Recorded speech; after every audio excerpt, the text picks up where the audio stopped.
आज का वीडियो बहुत ज़्यादा इंपॉर्टेंट होने वाला है। अगर आप आज तक RSI को as a overbought oversold indicator use करते थे, या अगर आप RSI डाइवर्जेंस ट्रेड करते थे जो कि बहुत बार फेल हुआ होगा और आपका लॉस हुआ होगा, या आप एक कंप्लीट बिगिनर हो, तो आज का वीडियो आपके लिए है। इस वीडियो में हम RSI पुराने तरीके से लेकर एडवांस तरीके तक सीखेंगे, तो इस वीडियो को पूरा देखना और कैलकुलेशन के पार्ट को बिल्कुल भी स्किप नहीं करना। सिंपल सी कैलकुलेशन है, तभी आपको सारी स्ट्रैटेजी सही से समझ आएगी। फिर आपको ज़िंदगी में दोबारा RSI को कभी नहीं सीखना पड़ेगा, ये हमारी गारंटी है। RSI यानी कि रिलेटिव स्ट्रेंथ इंडेक्स एक इंडिकेटर होता है जिसे हम टेक्निकल एनालिसिस में यूज़ करते हैं। यहाँ पर आप देख सकते हैं कि एक कैंडल चार्ट के नीचे हमने एक लाइन ड्रा की हुई है। ये एक इंडिकेटर है जिसे हम RSI कहते हैं। अगर आपको RSI को अपने चार्ट पे ड्रा करना है तो आपको ट्रेडिंग व्यू के इंडिकेटर सेक्शन में आना है और आपको यहाँ पर सर्च में लिखना है RSI। और जो पेन है यहाँ पर आ रहा है कि रिलेटिव स्ट्रेंथ इंडेक्स, आपको इस पर क्लिक करना है और आप देख सकते हैं कि नीचे RSI लाइन जो है वो ड्रा हुई है। टेक्निकल एनालिसिस में हम RSI को यूज़ करते हैं प्राइस मोमेंट की स्ट्रेंथ आइडेंटिफाई करने के लिए। इसका मतलब होता है कि प्राइस किस पावर से ऊपर जाता है या प्राइस किस पावर से नीचे जा रहा है। दैट इज़ वाई हम इसको मोमेंटम इंडिकेटर कहते हैं। अगर हम आसान भाषा में समझे तो यहाँ पर हम मोमेंटम कह सकते हैं कि प्राइस किस स्पीड से ऊपर जा रहा है या प्राइस किस स्पीड से नीचे जा रहा है, ये हमें RSI दिखाता है। एग्जाम्पल में समझे तो अगर एक सिक्योरिटी का प्राइस जो है वो ऊपर जा रहा है और उसी के साथ साथ RSI भी ऊपर जा रहा है, तो ये हमें दिखाता है कि जो मोमेंटम है वो स्ट्रॉन्ग मोमेंटम है और जो ये मूव है वो एक रियल मूव है, क्योंकि जो प्राइस है वो एक स्पीड के साथ ऊपर जा रहे हैं और इसे धक्का देने वाले मार्केट में बहुत ज़्यादा बायर्स प्रेजेंट है, वो इस सिक्योरिटी को ऊपर की डायरेक्शन में ले जा रहे हैं। यानी कि मैक्सिमम टाइम स्ट्रॉन्ग मूव होता है और रियल मूव होता है।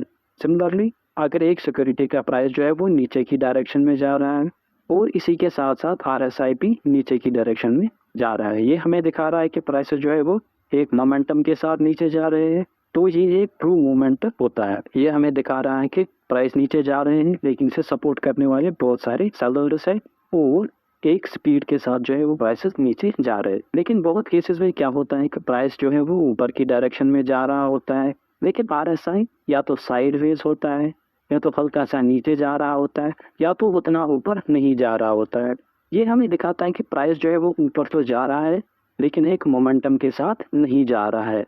मैक्सिमम केसेस में ऐसा जो मूव होता है वो एक फॉल्स मूव होता है। सिमिलरली एक सिक्योरिटी का प्राइस जो है वो नीचे की डायरेक्शन में जा रहा है, लेकिन RSI जो है वो या तो साइडवेज है या थोड़ा सा ऊपर जा रहा है या तो थोड़ा सा नीचे जा रहा है, वो सिंक्रोनाइज नहीं कर रहा है डाउन मूव के साथ। तो ये मूव भी 90% टाइम जो है वो रिवर्स हो जाता है, ये मोमेंटम भी फेक होता है। तो यहाँ पर हम देख सकते हैं कि RSI हमें हेल्प करता है एक ट्रू मोमेंट को आइडेंटिफाई करने के लिए और एक फॉल्स मोमेंट को आइडेंटिफाई करने के लिए। ये स्ट्रैटेजी आपको बहुत ज़्यादा हेल्प करेगी ऑप्शन बाइंग में और इंट्राडे स्टॉक ट्रेडिंग में। अगर हम इसे एग्जांपल से समझे तो यहाँ पर आप देख सकते हैं कि मैंने रिलायंस का चार्ट जो है 15 मिनट्स टाइम फ्रेम पर खोला है और जो इस वक्त डेट है वो 18 अप्रैल 2023 है। यहाँ पर आप देख सकते हैं इस पॉइंट से लेकर इस पॉइंट तक जो स्टॉक है वो 2342 से गिरा है अप टू 2332 तक, यानी कि वो 10 पॉइंट्स तक गिरा है। लेकिन हम यहाँ पर देख सकते हैं कि जो RSI है वो गिरा है 44 पॉइंट से लेकर 36 तक, यानी कि ये यहाँ पर 8 पॉइंट्स गिरा है। RSI में जो गिरावट है वो 8 पॉइंट्स की आई है। अगर हम अब आप देखिए जब स्टॉक यहाँ से इस पॉइंट से लेकर इस पॉइंट तक ऊपर गया है, यानी कि 2332 से लेकर 2342 तक, यानी कि यहाँ पर 10 पॉइंट गिरा था, यहाँ पर सिमिलरली 10 पॉइंट ऊपर गया है। ये जब यहाँ पर 10 पॉइंट गिरा था RSI का वैल्यू 8 पॉइंट से गिरा था, लेकिन जब ये यहाँ से यहाँ तक ऊपर गया RSI का जो वैल्यू है वो बढ़ा है 36 से लेकर अप टू 50 तक, यानी कि यहाँ पर 14 पॉइंट्स का इंक्रीमेंट आया था। यानी कि यहाँ पर 10 पॉइंट ये नीचे गिरा था, RSI का वैल्यू जो है वो 8 पॉइंट से गिरा था, और जब ये इस पॉइंट से लेकर इस पॉइंट 10 पॉइंट इंक्रीज हुआ RSI का वैल्यू जो है वो 14 पॉइंट से इंक्रीज हुआ। तो यहाँ पर हम देख सकते हैं कि बाइंग का मोमेंटम जो है वो ज़्यादा है as compared to selling moment. तो यहाँ पर हम एक्सपेक्ट कर सकते हैं कि जो नेक्स्ट वो है वो अपमूव आएगा। और हम सिमिलरली अगर रिलायंस में इस जगह से लेकर इस जगह तक मूव देखें तो हम देख सकते हैं कि प्राइसेस जो है वो 2357 से इंक्रीज हुए हैं अप टू 2374। और यहाँ पर हम देख सकते हैं कि जो RSI का वैल्यू है वो हुआ है इंक्रीज फ्रॉम 67 टू 73। तो यहाँ पर हम देख सकते हैं कि RSI में जो है वो 6 पॉइंट्स का इंक्रीमेंट हुआ है और जो प्राइस है प्राइस में इंक्रीमेंट हुआ है 16 पॉइंट्स का। यानी कि यहाँ पर आपको याद रखना है प्राइस 16 पॉइंट से इंक्रीज हुआ लेकिन RSI जो है वो 6 पॉइंट से इंक्रीज हुआ। सिमिलरली जब डाउन मूव आया इसी पॉइंट से लेकर इस पॉइंट तक तो यहाँ पर प्राइस जो है वो गिरा था 2374 से लेकर 2362 तक। लेकिन जब हम RSI में देखेंगे तो यहाँ पर ही गिरा था 73 से लेकर 54 तक।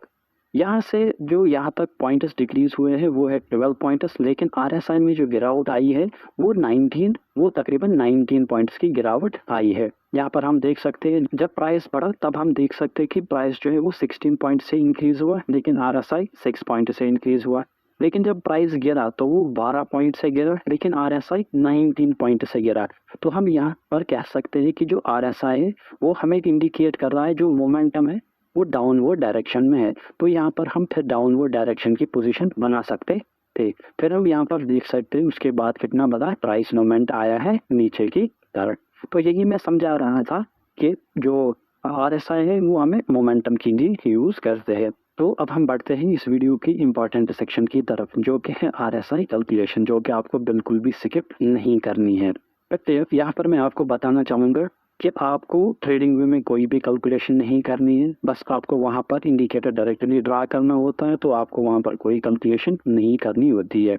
हम यहाँ पर इसलिए ये समझेंगे क्योंकि आगे हमें एक स्ट्रैटेजी पढ़नी है जिसे हम डाइवर्जेंस स्ट्रैटेजी कहते हैं। उसमें आपको ये ज़रूर इस्तेमाल आएगा कि हम डाइवर्जेंस कैसे कैलकुलेट करते हैं और हम डाइवर्जेंस किस वैल्यू से निकालते हैं। और तीसरी बात आपको जो यहाँ पर याद रखनी है वो ये है कि RSI की कैलकुलेशन कैंडलस्टिक की किस वैल्यू से की जाती है। क्या वो कैंडलस्टिक के ओपनिंग प्राइस से की जाती है, क्लोजिंग प्राइस से, या हाई या लो से, वो आपको याद रखनी। अब हम देखते हैं कि इसे कैलकुलेट कैसे किया जाता है।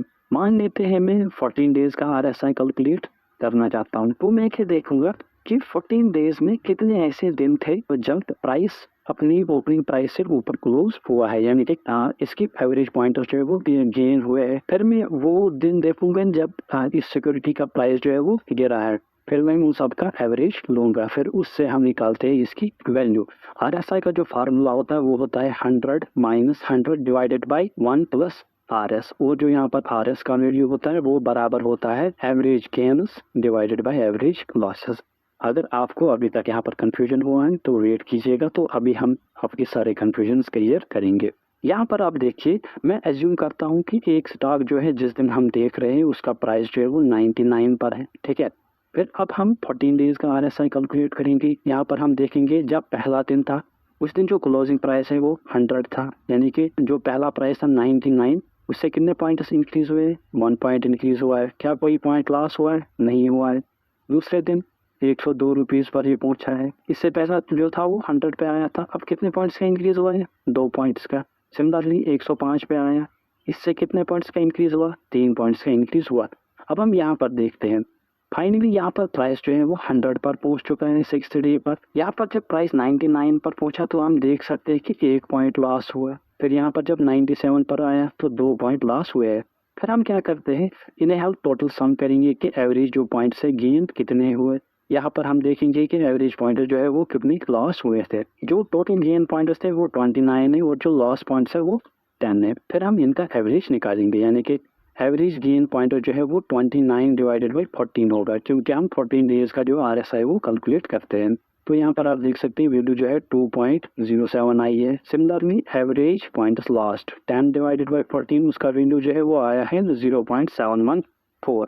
अगर फिर RS की बात करें तो ये बराबर होता है average gains divided by average loss. तो इसका वैल्यू जो है वो 2.07 डिवाइडेड बाई 0.714 आया है, जो कि है 2.8991। फिर हमने इस RS का वैल्यू जो है वो RSI के फार्मूला में मतलब डाला है, पुट किया है, तो वहाँ पर जो है वो वैल्यू 74.3531 आया है, यानी कि अप्रॉक्सीमेटली 74 आया है। तो यहाँ पर हमने अब सीखा कि इस RSI को कैलकुलेट कैसे किया जाता है। यहाँ पर हमने ये देखा, RSI को कैलकुलेट करने के लिए हम कैंडल की जो है क्लोजिंग प्राइस लेते हैं, डे क्लोजिंग प्राइस हम लेते हैं, फिर हम RSI का वैल्यू जो है वो कैलकुलेट करते हैं। तो अभी तक हमने समझा कि RSI का वैल्यू जो है वो हम 14 डेज के लिए कैलकुलेट करते हैं। वो उसमें हम देखते हैं कि 14 डेज में पॉजिटिव क्लोजेस कितने हुए हैं, यानी कि एवरेज गेन्स कितने हुए हैं, और 14 डेज में एवरेज लॉसेस यानी कि नेगेटिव क्लोजेस कितने हुए हैं।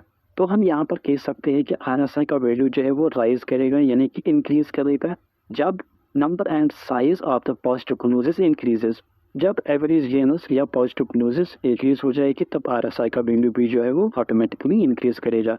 सिमिलरली RSI फॉल करेगा जब number and size of negative closes increases, यानी कि जब नेगेटिव क्लोजेस में मिलेगी यानी कि अपनी ओपनिंग से नीचे जब प्राइस आएगा वो जब ज़्यादा होंगी तो RSI का वैल्यू जो है वो फॉल करेगा। अब हम देखेंगे कि RSI को ट्रेडिशनल वे में यूज़ कैसे करते थे, यानी कि ओल्ड वे में RSI को यूज़ कैसे करते हैं, या आप में से मैक्सिमम लोगों ने ऐसे ही पढ़ा होगा कि 70 के ऊपर ओवरबॉट होता है, 30 के नीचे ओवरसोल्ड होता है। तो अब हम वही देखेंगे कि ट्रेडिशनली यूज़ कैसे करते हैं, क्योंकि मेरे बहुत सारे सब्सक्राइबर जो है वो बिगनर्स हैं, तो आप लोगों को पता होना चाहिए कि ओल्ड वे क्या था इसको यूज़ करने का। फिर उसके बाद हम मॉडिफाइड वे देखेंगे। तो अब तो ट्रेडिशनल वे में क्या कहा जाता था कि RSI जब भी 70 के ऊपर जाए तो एसेट जो है वो ओवरबॉट हो जाता था, यानी कि जब भी RSI का वैल्यू जो है वो 70 के अबव जाए तो आपको सेलिंग की पोजीशंस बनानी है एक स्टॉक में या इंडेक्स में या जिस भी आप एसेट में ट्रेड करते हो। जैसे ही 70 के अबव जो है RSI का वैल्यू जाएगा आपको शॉर्ट पोजीशंस बनानी है और आपको सेलिंग पोजीशंस कंसिडर करनी है। सिमिलरली जब भी RSI का वैल्यू जो है वो 30 के नीचे आएगा तो एक एसेट को ओवरसोल्ड समझा जाता था, यानी कि इसका मतलब होता है जब भी RSI 30 के नीचे जाए तो आपको बाइंग पोजीशंस या लॉन्ग पोजीशंस कंसिडर करनी है। यहाँ पर मैं एक चीज़ बताना भूल गया कि जो RSI का वैल्यू होता है वो 0 to 100 होता है, यानी कि वो 0 से 100 तक होता है, ना वो 0 से कम होता है ना वो 100 से ज़्यादा होता है। इसलिए जब भी 70 से ऊपर जाए तो उसे ओवरबॉट समझा जाता है, जब भी 30 के नीचे आए तो उसे ओवरसोल्ड समझा जाता है। अगर आप एक पोजिशनल ट्रेडर हो, लॉन्ग टर्म इन्वेस्टर हो, तो आपके लिए इस स्ट्रैटेजी में भी अच्छी तरह वर्क करेगी।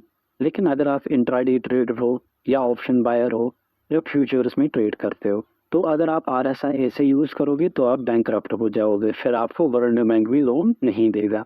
तो आपको इंट्राडे ट्रेडिंग में और ऑप्शन बाइंग में RSI ऐसे बिल्कुल भी यूज़ नहीं करना है, ठीक है। ये हमने इसलिए समझा ताकि आपको पता चले कि ओल्ड वे में RSI को यूज़ कैसे करते हैं। आगे बढ़ते हैं। अलबत्ता यहाँ पर और एक चीज़ भी, जब एक सिक्योरिटी बहुत टाइम से अप ट्रेंड में होती है तो वहाँ पर 70 को ओवरबॉट नहीं समझा जाता है, वहाँ पर 80 को समझा जाता है कि ओवरबॉट। जब एक asset long term up trend में होती है तो वहाँ पर समझा जाता है जब भी 80 के ऊपर पर RSI का वैल्यू जाएगा तो उसे ओवरबॉट माना जाता था। सिमिलरली जब एक asset long term down trend में होता है तो वहाँ पर 20 को ओवरसोल्ड लेवल माना जाता है। यहाँ पर भी एक ही बात कहूँगा, ये भी लॉन्ग टर्म इन्वेस्टिंग के लिए ठीक है, लेकिन इंट्राडे ट्रेडिंग, फ्यूचर्स और ऑप्शन ट्रेडिंग के लिए ये स्ट्रैटेजी बिल्कुल भी वर्क नहीं करेगी। अगर हम ओल्ड वे में RSI को यूज़ करें तो यहाँ पर आप देख सकते हैं कि मैंने TVS मोटर्स का चार्ट जो है वो डेली टाइम फ्रेम पे खोला है। तो यहाँ पर आप देख सकते हैं इस जगह पर जो है RSI का वैल्यू वो तकरीबन 86 चला गया था, फिर उसके बाद जो है प्राइसेस वो नीचे की डायरेक्शन में आए हैं। यहाँ पर इसने परफेक्टली काम किया है।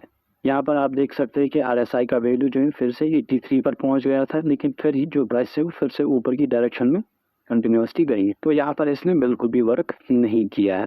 और सिमिलरली यहाँ पर भी आप देख सकते हैं कि RSI का वैल्यू जो है वो तकरीबन 76 पहुँच गया था, लेकिन उसके बाद प्राइसेस जो फिर से वो ऊपर की डायरेक्शन में जा रहे थे। यहाँ पर फेल हुआ है, यहाँ पर भी 76 या 78 पहुँच गया था, उसके बाद भी प्राइस जो है वो ऊपर तक गए। यहाँ पर भी जो ये फेल हुआ है।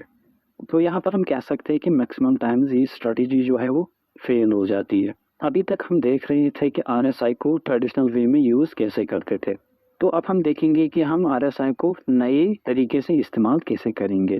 तो अगर आपने ध्यान रखा होगा जो ओल्ड वे था यानी कि ट्रेडिशनल वे था उसमें जो है एक रेंज दी जाती थी 70-30 रेंज, यानी कि अगर 70 से ऊपर जाएगा तो ओवरबॉट था, अगर 30 से नीचे जाएगा तो ओवरसोल्ड था। अब हम 30-70 रेंज यूज़ नहीं करेंगे, हम यहाँ पर यूज़ करेंगे 60-40 रेंज। और दूसरी बात यहाँ पर आपको याद रखनी है, यहाँ पर हम अब RSI को यूज़ नहीं करेंगे as oversold and overbought indicator. इसके लिए हम RSI को बिल्कुल भी यूज़ नहीं करेंगे। अब हम ट्रेडिंग वे में जाएंगे और हम देखेंगे RSI की सेटिंग्स क्या है और हम 60-40 रेंज कैसे रख सकते हैं और उसकी बाकी सेटिंग्स भी हम देखेंगे। यहाँ पर मैंने ट्रेडिंग व्यू में ICICI बैंक का चार्ट खोला है, तो यहाँ पर मैं इंडिकेटर सेक्शन में जाऊँगा और यहाँ पर मैं लिखूँगा RSI और यहाँ पर मैं रिलेटिव स्ट्रेंथ इंडेक्स इंडिकेटर, यहाँ पर आप देख सकते हैं कि चार्ट के नीचे जो है वो आया है। तो यहाँ पर आपका कुछ ऐसा होगा, जब आप इसे ड्रा करेंगे तो आप ऐसा कुछ इसका इंटरफेस देखेंगे, यानी कि अपर बैंड यहाँ पर जो होगा वो 70 पे होगा, यहाँ पर जो है वो 30 पे होगा और आपकी लाइन जो वो कुछ ऐसी होगी। तो इसकी हमें सेटिंग्स कुछ चेंज करनी है। तो यहाँ पर आप देख सकते हैं, यहाँ पर इसका सेटिंग्स आइकॉन है, आपको इस पर क्लिक करना है और आपको इनपुट्स में आना है। यहाँ पर आपको चार्ट ही रखना है, ये तो पहली सेटिंग है, आपको टाइम फ्रेम में चार्ट ही रखना है। RSI हम 14 डेज लेंथ की ही यूज़ करेंगे। सोर्स अभी हम चेंज करेंगे, लेकिन अभी तक आप याद रखो कि हम क्लोज ही रखेंगे। जब मैंने कैलकुलेशंस का पोर्शन पढ़ाया था तो वहाँ पर आपको मैंने बताया था कि जो RSI है इसका वैल्यू जो है वो कैंडल की क्लोजिंग प्राइस से कैलकुलेट होता है, इसलिए यहाँ पर जो है सोर्स में क्लोज है। आप हाई लो ओपन भी रख सकते हैं। ये अभी हमें स्ट्रैटेजीज में चेंज करना है। अभी तक के लिए आप ऐसे ही रखो कि इसे आप क्लोज पे ही रखो। फिर आपको यहाँ पर ऐसे में आप कुछ भी रख सकते हो, इसका हमें कोई इस्तेमाल तो है नहीं, इसको भी छोड़ दो। फिर हम आएंगे स्टाइल्स में। स्टाइल में ये जो RSI है इसको आपको ऑन ही रखना है, क्योंकि ये RSI की लाइन है। यहाँ पर आप इसका कलर चेंज कर सकते हैं। फॉर एग्जाम्पल मैं इसका कलर जो है वो पर्पल रखता हूँ या बिंदु रखते हैं, तो यहाँ पर आप देख सकते हैं इसका इस लाइन का कलर जो है वो ब्लू हो गया है। और यहाँ पर नीचे इसकी थिकनेस है, तो इसकी थिकनेस अभी पहली लेवल पर है, मैं यूजुअली सेकेंड लेवल पर इसको प्रेफर करता हूँ। यहाँ पर आप देख सकते हैं कि इसकी थिकनेस जो है वो इंक्रीज हुई है। तो ये थी इसकी पहली सेटिंग। यहाँ पर दूसरी सेटिंग है इसकी RSI बेस्ड मूविंग एवरेज। तो यहाँ पर ये आप देख सकते हैं इसके साथ एक येलो लाइन है जो कि एक मूविंग एवरेज की होती है। अगर आप इस पर क्लिक करेंगे तो ये बंद हो जाएगी, ये ऑन रखोगे तो ये खुल जाएगी। यूजुअली मैं इसको बंद रखता हूँ, कभी कभी मैं इस पर ये यूज़ करता हूँ, ज़्यादातर तो इसका कोई यूज़ नहीं है। अलबत्ता इसकी भी एक स्ट्रैटेजी वो हम आगे देखेंगे, उस वक्त हम इसको ऑन करेंगे। हम इस पर बॉलिंगर बैंड्स यूज़ नहीं करते, इन सबको आप क्लोज कर दो इन सबको। तो यहाँ पर है RSI अपर बैंड, तो ये वाला बैंड है जो कि 70, इसका बिंदु यहाँ पर रखा है इन्होंने 70। तो हम इसे 70 से चेंज कर दो 60 पे लाएंगे। मिडल बैंड हम 50 पे ही रखेंगे और यहाँ पर है RSI लोअर बैंड, ये 30 पे है, इसको हम 40 पे चेंज करेंगे। यहाँ पर आप देख सकते हैं कि इसके सामने एक कलर पैलेट है जो कि अपर बैंड का कलर हमें दिखाएगा। तो यहाँ पर मैं इसको प्रेफर करूँगा रेड। और यहाँ पर आप देख सकते हैं कि आपको डॉटेड लाइन रखनी है या आपको डैशड लाइन रखनी है, डॉटेड या सीधे लाइन। तो मैं सीधी लाइन प्रेफर करता हूँ। यहाँ पर आप देख सकते हैं कि पहले डॉट्स थे, अब एक सीधी लाइन आई है। सिमिलरली मैं 50 को मैं डैशड ही रखता हूँ और लोअर बैंड को भी मैं लाइन रखूँगा और इसका कलर भी मैं रेड रखूँगा। तो यहाँ पर आप देख सकते हैं कि RSI का कलर जो है वो अपर बैंड का रेड हुआ है और 60 पे वैल्यू आया है, मिडिल बैंड 50 पे आया है और वो जो कि हमने डॉटेड लाइन ही रखी है। नीचे हमने 40 पे रखा है और इसका भी इस लाइन का कलर भी हमने रेड किया है। तो बाकी आपको बैकग्राउंड यहाँ पर है, बैकग्राउंड तो मैं डिफ़ॉल्ट ही रखता हूँ इसी पर, तो आप चेंज कर सकते हो। ये वाला कलर वाइट रखना है, रेड, आप कुछ भी रख सकते हो अपने हिसाब। यहाँ पर ओपेसिटी है कितना आपको रखना है, तो ये आपको अपने हिसाब से, ये तो मैं ज़्यादा ये मैं डिफ़ॉल्ट ही रखता हूँ। कौन सा था डिफ़ॉल्ट, यहाँ पर है डिफ़ॉल्ट इसका, तो ये मैं डिफ़ॉल्ट ही रखता हूँ। फिर बाकी आपको कुछ नहीं करना है और आपको ओके करना है। तो यहाँ पर आप देख सकते हैं कि हमने एक नए वे में इसको यहाँ पर ड्रॉ किया है। फिर आपको यहाँ पर नीचे आना है और डिफ़ॉल्ट में आपको इसको सेव एज डिफ़ॉल्ट रखना है। जैसे ये सेव एज डिफ़ॉल्ट होगा, अब जब अभी बाद आप ड्रा इसको करेंगे तो ये ऐसे ही आएगी। फॉर एग्जांपल मैंने इसको अभी यहाँ से डिलीट किया है, फिर से मैं जाऊँगा और RSI को ड्रा करूँगा। आप देख सकते हो कि जैसे हमने सेव किया था अभी वैसे ही ड्रा हुई है। तो आपको इसको सेम एज डिफ़ॉल्ट रखना है, फिर आपकी RSI भी ऐसे ही आएगी। अब तो देखते हैं कि इस RSI को हम यूज़ कैसे करते हैं। हाँ, यहाँ पर आपको अभी भी एक चीज़ याद रखना है कि जो सोर्स है यहाँ पर इनपुट्स में यहाँ पर सोर्स है, इसको हम क्लोज नहीं रखेंगे। अभी तक हमने देखा था कि RSI को हम क्लोजिंग प्राइस से कैलकुलेट करते हैं, लेकिन उसमें कुछ फेल्यूर्स है। जब हम डाइवर्जेंस स्ट्रैटेजीज ऑफ आरएसआई देखेंगे तब मैं इसको चेंज करूँगी, ये हम क्लोजिंग पे नहीं रखेंगे। फिलहाल के लिए आप ऐसा ही रखना। अब हम देखेंगे जो अभी हमने आरएसआई ड्रा की उसको हम यूज़ कैसे करेंगे। तो यहाँ पर आपको ध्यान रखना है, जब भी आरएसआई 60 के ऊपर जाएगी तो वो इंडिकेट अप ट्रेंड को करना है, आपको बाइंग पोजिशंस पे फोकस करना है। सिमिलरली जब भी आरएसआई 40 से नीचे होगी तो वो डाउन ट्रेंड को इंडिकेट करती है और आपको सेलिंग पे फोकस करना है। तो यहाँ पर आपको एक चीज़ ध्यान रखनी है, ये जो 2 पॉइंट्स है ये इंट्राडे ट्रेडर्स के लिए नहीं है। जो भी आप में से स्विंग ट्रेड करता है या आप में से इन्वेस्टर है तो वो ऐसे आरएसआई को यूज़ कर सकता है। अलबत्ता इंट्राडे ट्रेडर्स इसको ऐसे यूज़ बिल्कुल भी नहीं करेंगे। इंट्राडे ट्रेडर्स आपको क्या करना है कि जब भी आरएसआई 40 पर रेजिस्टेंस फेस करेगी आपको समझना है कि बियर्स का कंट्रोल है, तो हम उस वक्त सेलिंग पे फोकस करेंगे। फॉर एग्जांपल ये 40 की लाइन है आरएसआई की, वो जो प्राइस है बार बार ऊपर आ रहा है, इससे रेजिस्टेंस लेके नीचे आ रहा है, फिर से ऊपर जा रहा है, इससे रेजिस्टेंस दे रहा है। तो जब भी प्राइस 40 पे आएगा इससे रेजिस्टेंस लेगा तो हम उस वक्त सेलिंग की पोजीशंस पर फोकस करेंगे। सिमिलरली जब भी आरएसआई सपोर्ट लेगा 60 पे तो हम समझेंगे कि बुलिश कंट्रोल में है और हम बाइंग पोजीशंस पे फोकस करेंगे, यानी कि हम बाइंग पोजीशंस बनाने पे फोकस करेंगे। यहाँ पर आप एग्जाम्पल से समझो, यहाँ पर हम मान लेते हैं कि ये 60 की लाइन है और जो आरएसआई का वैल्यू वो 60 से ऊपर है, तो वो फिर नीचे आता है 60 पे, यहाँ से वो सपोर्ट लेता है, फिर से ऊपर जाता है, नीचे आता है 60 पे, यहाँ से सपोर्ट लेता है। तो हर टाइम जब भी ये 60 पे आएगा हम बाइंग पोजीशन बनाएंगे। ये कब होगा? ये दोनों सिचुएशन, ये 40 वाला और 60 वाला, जब भी एक स्टॉक जो है वो डाउनवर्ड ट्रेंड में होगा, ये पावरफुल डाउन मूव में होगा, तब उस वक्त हम 40 वाली स्ट्रेटेजी यूज करेंगे। और जब भी एक स्टॉक पावरफुल अप ट्रेंड या पावरफुल अप मूव में होगा तब हम देख सकते हैं कि वो बार बार 60 पे सपोर्ट लेता है, फिर वो ऊपर की तरफ चला जाता है। तो ये दो स्ट्रेटेजीज हम इंट्राडे में भी यूज कर सकते हैं और स्विंग ट्रेडर और इन्वेस्टर्स भी इस स्ट्रेटेजी को यूज कर सकते हैं। और एक बात आपको याद रखनी है, जब भी आरएसआई का वैल्यू जो है वो 50 से अब होगा तो हम समझते हैं कि स्टॉक का जो ओवरऑल ट्रेंड है वो बुलिश ट्रेंड है। और सिमिलरली जब भी आरएसआई का वैल्यू 50 से नीचे होगा तो हम समझते हैं क्या जो ओवरऑल ट्रेंड है वो बेयरिश ट्रेंड है। ये भी हम लॉन्ग टर्म के लिए यूज करते हैं। तो यहाँ पर आप एक चीज़ ध्यान रखिएगा, अगर आप स्विंग ट्रेडर हो और या लॉन्ग टर्म इन्वेस्टर हो तो ज़्यादातर ये स्ट्रैटेजीज आपके लिए है। ये दो कभी कभी इंट्राडे में यूज होती है, जब एक स्टॉक या इंडेक्स से पावरफुल अप ट्रेंड या डाउन ट्रेंड में होता है तब भी इंट्राडे में यूज होती है। ज़्यादातर ये 4 पॉइंट्स आपको इन्वेस्टिंग या स्विंग ट्रेडिंग के लिए ध्यान में रखने हैं, ठीक है। अब हम आगे देखेंगे आरएसआई की स्ट्रैटेजीज जो हम इंट्राडे ट्रेडिंग में ऑप्शन बाइंग, ऑप्शन सेलिंग या intraday stock trading, forex, crypto सब जगह यूज कर सकते हैं, जो कि पावरफुल स्ट्रैटेजीज है जिससे आपकी जो ट्रेडिंग गेम है वो नेक्स्ट लेवल पहुंच जाएंगी। इस चीज़ की मैं गारंटी देता हूँ। लेकिन इसके लिए आपको इस वीडियो को 5-6 बार देखना होगा, फिर आपको इन स्ट्रेटेजीज का बैक टेस्ट करना होगा, फिर आप अपनी ट्रेडिंग में इम्प्रूवमेंट अपने आप देख सकते हैं। अब हम सीखेंगे आरएसआई की स्ट्रैटेजीज। इसमें जो सबसे पहले आती है वो है RSI divergence strategy. Divergence strategy समझने से पहले हम समझेंगे कि डाइवर्जेंस होती क्या है और डाइवर्जेंस कब होती है। तो डाइवर्जेंस होती है जब एक एसेट का प्राइस एक डायरेक्शन में जाता है और इंडिकेटर उसकी अपोजिट डायरेक्शन में जाता है, तब डाइवर्जेंस होकर होती है। फॉर एग्जांपल अगर एक सिक्योरिटी का प्राइस जो है वो ऊपर की डायरेक्शन में है लेकिन जो आरएसआई है या और कोई इंडिकेटर वो नीचे की डायरेक्शन में जा रहा है, तो यहाँ पर प्राइस की एक डायरेक्शन है और इंडिकेटर की दूसरी डायरेक्शन है, यहाँ पर डाइवर्जेंस क्रिएट होती है। तो यहाँ पर हम समझते हैं कि जब प्राइस एक डायरेक्शन में जाता है, अगर इंडिकेटर उसकी अपोजिट डायरेक्शन में जाता है तो डाइवर्जेंस क्रिएट होती है।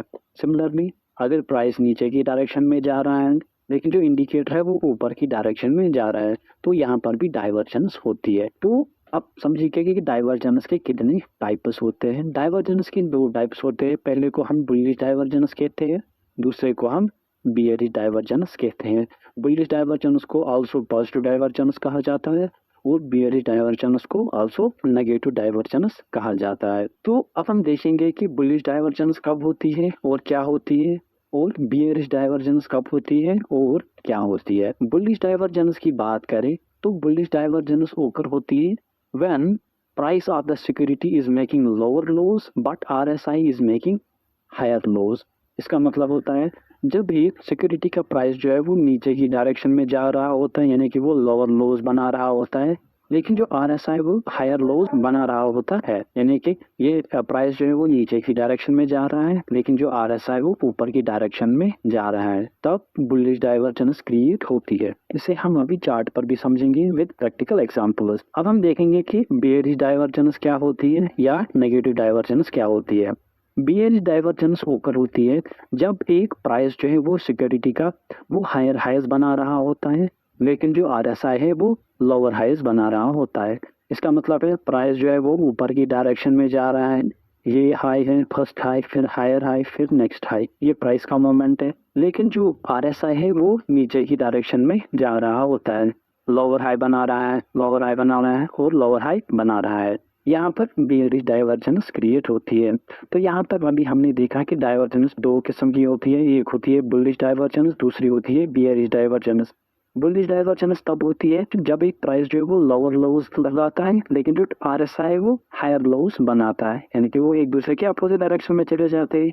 बेयरिश डाइवर्जेंस तब होकर होती है जब प्राइस हायर हाइज बना रहा होता है, लेकिन जो RSI है वो लोअर हाइज बना रहा होता है। अगर हम बुलिश डाइवर्जेंस बेयरिश डाइवर्जेंस की एग्जांपल देखें तो यहाँ पर आप देख सकते हैं कि मैंने रिलायंस का चार्ट जो है वो डेली टाइम फ्रेम पर खोला है। इसके बाद हम लोअर टाइम फ्रेम्स पर भी एनालिसिस करेंगे। पहले हम यहाँ पर एग्जांपल समझते हैं। तो यहाँ पर आप देख सकते हैं कि प्राइस इस पॉइंट से लेकर इस पॉइंट तक जो है वो ऊपर की डायरेक्शन में गया है, लेकिन अगर हम यही पॉइंट हम RSI के सीध में देखें तो ये पॉइंट आता है, तो हम देख सकते हैं कि इस पॉइंट से लेकर इस पॉइंट तक, यानी कि इस पॉइंट तक जो RSI वो नीचे की डायरेक्शन में गया है, प्राइस ऊपर की डायरेक्शन में गया है, RSI नीचे की डायरेक्शन में गया है। तो हम यहाँ पर कह सकते हैं कि यहाँ पर डाइवर्जेंस है, जो प्राइस है वो ऊपर की डायरेक्शन में जा रहा है और जो RSI है इंडिकेटर है वो नीचे की डायरेक्शन में जा रहा है। तो इसे हम बेयरिश डाइवर्जेंस कहते हैं। तो ये जो प्राइस मूवमेंट है ये रिप्रेजेंट करता है कि ये फेक प्राइस मूवमेंट है और प्राइस रिवर्स होने के चांसेस जो है वो बहुत ज़्यादा है। फिर आप देख सकते हैं कि उसके बाद जो प्राइसेस सीधे नीचे आए हैं। सिमिलरली अगर हम बुलिश डाइवर्जेंस की बात करें तो यहाँ पर आप देख सकते हैं कि इस पॉइंट से लेकर इस पॉइंट तक प्राइसेस जो है वो नीचे की डायरेक्शन में आए हैं, लेकिन जो इंडिकेटर है इसी पॉइंट पर, यहाँ पर आप देख सकते हैं इस पॉइंट से लेकर इस पॉइंट तक इंडिकेटर जो है वो ऊपर की डायरेक्शन में गया है। प्राइस मोमेंट ऊपर से नीचे की डायरेक्शन में था, लेकिन जो इंडिकेटर का मोमेंट था वो नीचे से ऊपर की डायरेक्शन में था। तो यहाँ पर हम कह सकते हैं ये बुलिश डाइवर्जेंस है। फिर उसके बाद जो प्राइस है वो ऊपर की डायरेक्शन में गए हैं। तो यहाँ पर हमने एग्जाम्पल्स देखे बुलिश डाइवर्जेंस और बेयरिश डाइवर्जेंस के।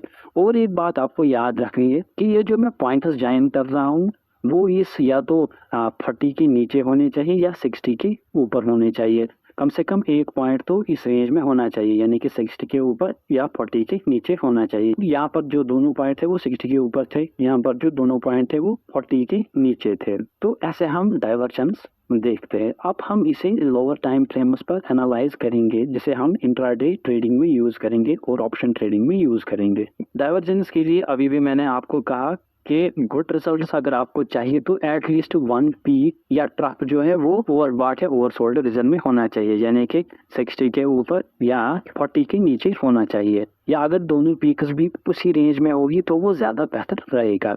तो यहाँ पर मैं और एक बात आपको बता दूं, जो डाइवर्जेंस है वो as a leading indicator act करता है। ये रिवर्सल होने से पहले ही हमें बताता है कि रिवर्सल होने वाला है। और एक बात जो आपको याद रखनी है कि बुलिश डाइवर्जेंस या पॉजिटिव डाइवर्जेंस बनने के लिए जो पिछला ट्रेंड या मूव होना चाहिए वो डाउन ट्रेंड या डाउन मूव होना चाहिए। फिर बुलिश डाइवर्जेंस को ड्रा करने के लिए हम क्या करते हैं, हम एक ट्रेंड लाइन ड्रा करते हैं ट्रफ्स या लोज ऑफ RSI पे, यानी कि ये RSI जो है वो ऊपर की डायरेक्शन में जा रहे हैं, ये इसके यहाँ पर लोज है।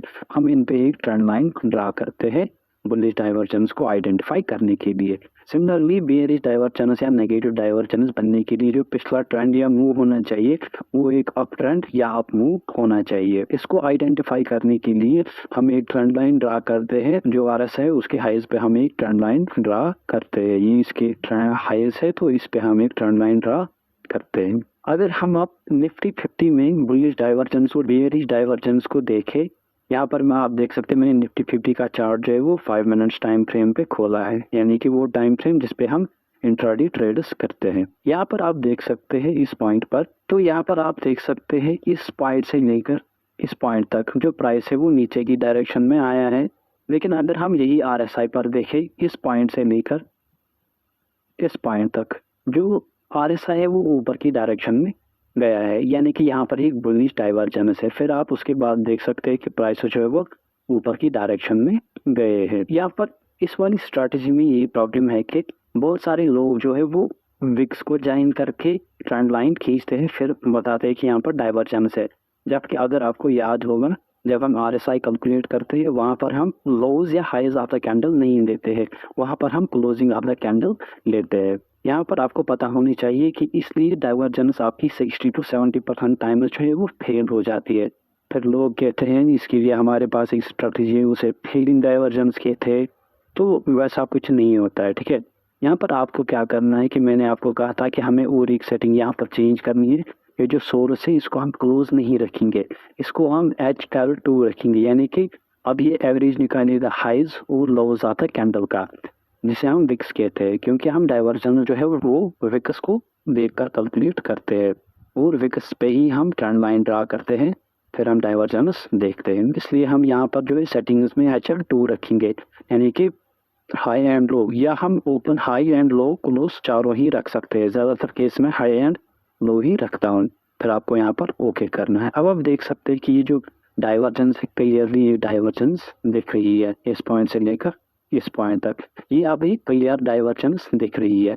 आपको बस सेटिंग में आना है, यहाँ पर आपको चेंज करना है सेटिंग में, सोर्स को हाई हाई लो यहाँ पर आपको रखना है। अगर हम अब दूसरी जगह डाइवर्जेंस देखें, इस जगह पर यहाँ पर भी आप देख सकते हैं कि इस पॉइंट से लेकर इस पॉइंट तक जो है वो प्राइसेस गिरे हैं। लेकिन अगर हम सिंगल पॉइंट में देखें, इस पॉइंट से लेकर इस पॉइंट तक ये जो है ये ऊपर की डायरेक्शन में गया है। ये भी एक बुलिश डाइवर्जेंस है। अगर हम अब बेयरिश डाइवर्जेंस को आइडेंटिफाई करें तो इसमें निफ्टी पे लास्ट वे बना था 21 अप्रैल को। तो यहाँ पर आप देख सकते हैं कि प्राइसेस जो है इस पॉइंट से लेकर इस पॉइंट तक एक ही जगह पर है, ये ऊपर नहीं गए हैं। लेकिन अगर हम आप इसी को RSI पर देखेंगे तो हम देख सकते हैं कि इस पॉइंट से लेकर इस पॉइंट तक जो RSI जो है वो नीचे की डायरेक्शन